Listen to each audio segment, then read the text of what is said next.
নিষেধাজ্ঞা প্রত্যাহারের সরকারি সিদ্ধান্তকে আগেই জনগণের বিজয় হিসেবে উল্লেখ করেছিলেন শেখ হাসিনা, কিন্তু দেশে ফিরে কি হবে তা বলেননি মিডিয়াকে। বাংলা টিভির সঙ্গে একান্ত সাক্ষাৎকারে তিনি বললেন অনেক না বলা কথা। বিএনপির সঙ্গে যুগপৎ আন্দোলনের সম্ভাবনাও নাকচ করে দেন তিনি।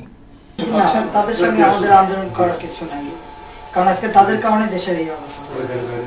তাদের যদি অত অর্থ আর সম্পদ এবং ক্ষমতার লোভ না হতো, আর ভোট চুরি করতে না যেত, ওইভাবে ইলেকশন একটা যেখানে ফ্রি ফেয়ার হওয়ার কথা সেটা না করে ভোট কারচুপির এই প্রক্রিয়া না করতো, আজকে বাংলাদেশে এই সিচুয়েশন হতো না, ইমার্জেন্সি হতো না। এই সিচুয়েশনটা হয়েছে তাদের কারণে, কাজে ওদের সাথে আবার কিসের আন্দোলন। শেখ হাসিনা পরিবারতন্ত্র উপড়ে ফেলার ধারণারও কঠোর সমালোচনা করেন। এটা পরিবারতন্ত্র মানেটা কি? আমার আব্বা তো আমাকে পার্টির প্রেসিডেন্ট বানিয়ে দিয়ে যায়, আমাকে প্রেসিডেন্ট বানিয়েছে আওয়ামী লীগ, সেটা আবার 81 সালে। আমি আমার ছেলেকে তো আর এক কলমের খোঁচার দলের কোনো পদে দিই নাই, তাহলে পরিবারতন্ত্রটা কোথেকে আসলো?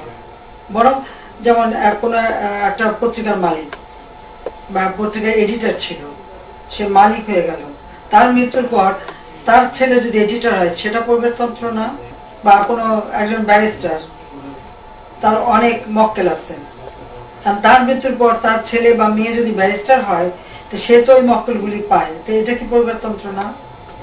তাহলে পরিবারতন্ত্র বলতে কি বোঝায়? আমাদের পরিবারের সকলেই মুক্তিযুদ্ধে অংশগ্রহণ করেছে, কিন্তু মুক্তিযুদ্ধ করে আসার পর কেউ বলতে পারবে যে একটা অ্যাবেন্ডেন্ট প্রপার্টি গ্রহণ করা বা কোনো একটা ইন্ডাস্ট্রি মালিক হওয়া বা কোনো সম্পত্তি নেওয়া কেউ কি নিয়েছে?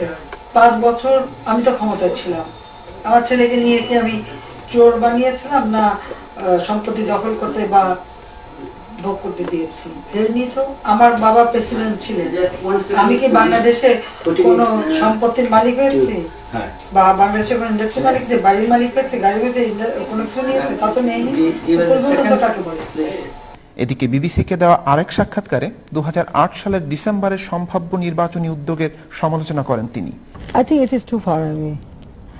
When we saw that the BNP tried to rig election, they seek rig election, they prepared rigging election.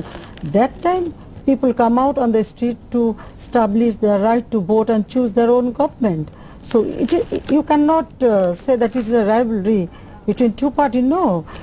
When we struggled, when we launched movement, it was a grand alliance, all the political parties together. Our only demand was to hold free fair election. কবে নাগাদ দেশে ফিরবেন এই প্রশ্নের জবাবে তিনি জানান, আমার মন পড়ে আছে বাংলাদেশে, যত দ্রুত সম্ভব ফিরে যাব। বুলবুল হাসান, বাংলা টিভি, লন্ডন।